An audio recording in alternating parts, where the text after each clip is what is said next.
السلام عليكم ورحمة الله وبركاته. أشما حركة فولي أكم جرتني متقالي متقشتي من ديناتشو سلامناتشو اللاتشو زاري دمو ليلة فيديو متينال اللاتشو እንግዲህ ዳኔ ዳኔ ዳኔ እና እኔ ምንም የለኝም። ዳኔ አንተን አላቅም፣ አንተም እኔን አታውቅም።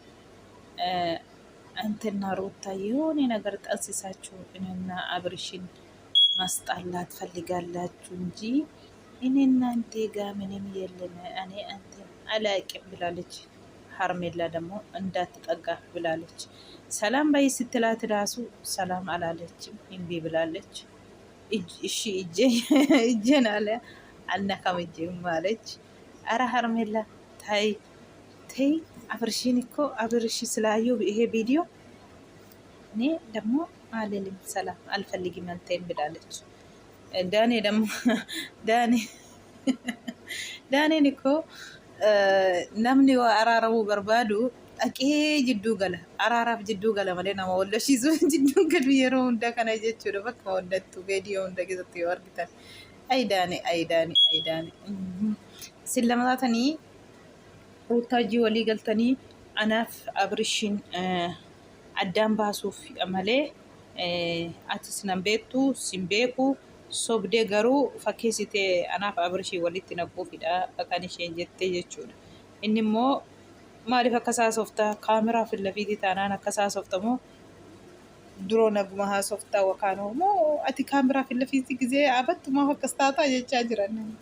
Isheen immoo miti jechaa jirti. Kaameraa fi lafiitii miti hin beektaa anifatti lamaan keenya jidduu waa tokko iyyuu hin jiru kan isheen jechaa jirtu jechuudha. Ittaanse immoo gaa abrishiitiin akkan sitti mul'atu aniin si faana ta'ee jiru kun maal sitti fakkaadha?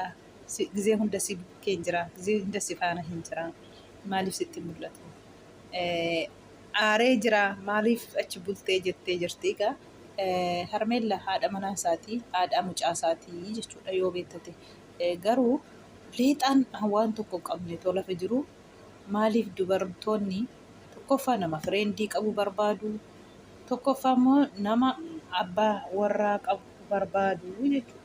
Maaliifidha? Lafayyuu jira waa tokko hin qabu. Amma tokkoffaa nama wal jaallate jidduu galu, haadha manaaf abbaa manaa jidduu galu maaliif kun hin jedheen? Riskiin subhaanallah rabbi isinii kaa'e lafa jiraa bara. Yoo jidduutti jaraatii baatee ijoollee isaanii guddifatanii jidduu jaraatii yoo baatee uummati waa tokko hin qabne hin jira meedaar hanjaartii hin qabne jechuudha.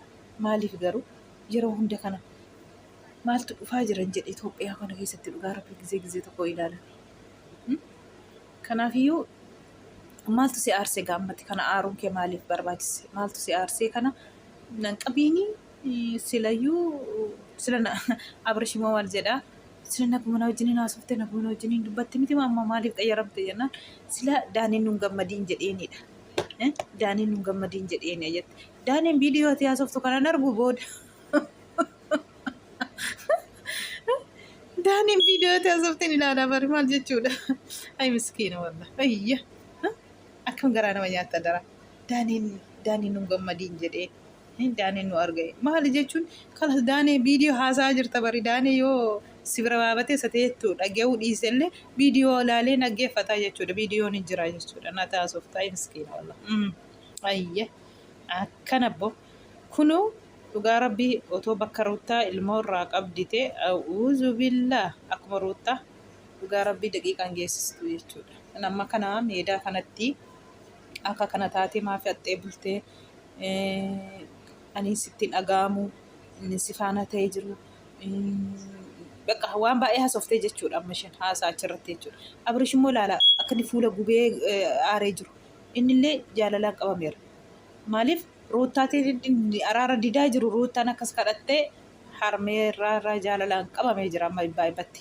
Harmeellaan illee wanta qallaaliitti jidduu isaaniitti baatu miti akkuma argitan kana miti amma dubbiin cimaadha. Maaliif jaalalaan sirriitiin dhugaa rabbii yoo barbaadde yoo akkuma kanaan duraa Otoo manni ruuta dararame ofin ajjeesatti akkuma kanaan dura diraama tokko hojjetaniiru ofin ajjeesaa takka ulfoofte jedhu takka of ajjeestu qoricha liqimsite waan baay'ee jedhanii jechuudha.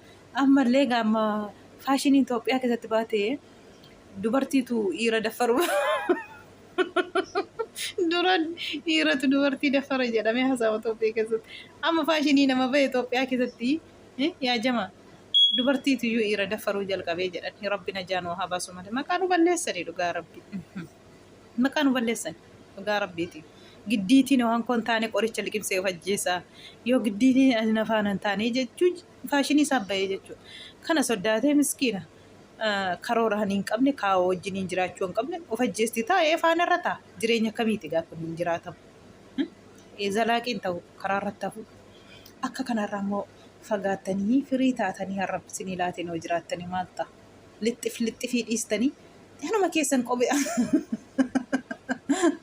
kan nama qamma'uu dhiisaatii kanuma keessan hiree keessan barbaadadha maal jechuudha. Yeroo hunda kanaan namaa qamma'u warii namaa qamma'u maal jechuudha jedhiyaan.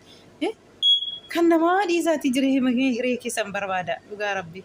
Amma qalliitti jidduutiin baatu qoyin argitu dhugaa rabbi babrishuun deebi'u kadhatamee dadhabameera. Amma inni gaffaa jiru obboleessa isaaf obboleettiitu giddiitiin akka ruutaatti deebisuu barbaadu malee inni gara harmeellaa jira mayaanni isaa jechuudha. Gara harmeellaa jira. Goddanyoonnis immoo maaliif haatiin ilaaltu akkatiin kaffa'amne gootee gizee rakkina keessa wajjiniin dhaabattee maaf sitti mul'atu isheen kun sobdeessa shoofti ammallee sitti qofashiisuuf nama jechaa jiru ammayyuu goddanyoonni abrishii jechuudha. Akkas jechaa jiru ammallee jechuudha. Hin sobdii hin amaniinii ammallee akkas gootee akkuma duraa sitti kolfuufidha kan isaan jechaa jiranii jechuudha.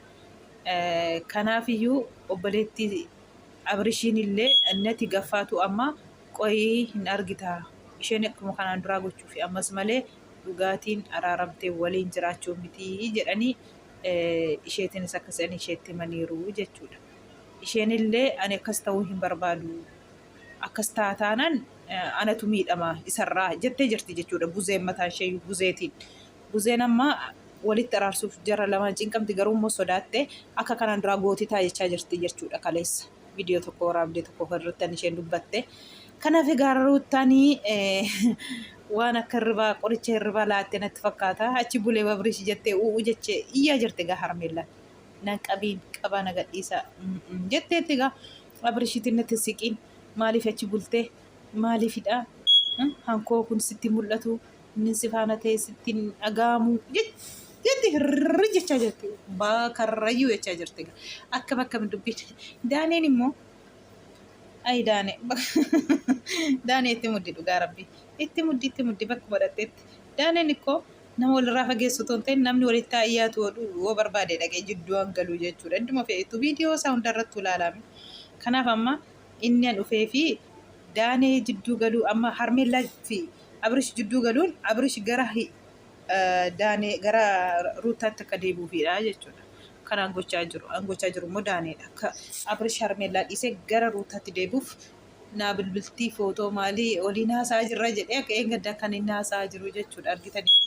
Kanaafuu walitti akka abrishiif ruutaan araaraman barbaadeeti jidduu jaraa seenee jira daanee itti muddi daanee dhugaa rabbi itti muddi garmaamu tola eraachiin keeti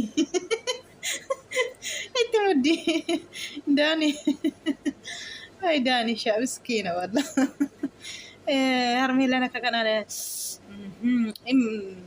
faara gubdee akkasittiin qara laalte jirti. Abrish ija keessa ilaale isheen gama sana laalte eessa laaltaati daanee ilaaltamoo akkam dubbiin daaneen nun gammadiin jedheen si dubbise malee nan qabii natti siiqin hin jireenya kee jiraadhu siin jettee deemtetti wanta ta'e abrish jireenya kee jiraadhu dhuguma ishee jette jireenya kee jiraadhu akkuma duraatti deebi jaarti keetti mucaa kee wajjiniin zanafataa jedhichi dhiisi maal sii godha dhugaa rabbi waan akkasiiti uummata qaalee akkuma argitan egaa akka kanaan egaa diraamaa hojjetaa jirtu abrishiin narraa fageessuu barbaadaniiti jettee jirti.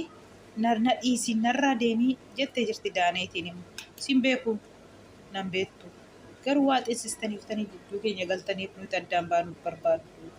Ani hin gammadu yoon abrishii faana ta'edha gammachuun koo jettee jirti daaneetiin. Daanee siin beeku siin jettee egaa daaneetti muddii akkasii waan dhaggeeffataniif galatooma uummata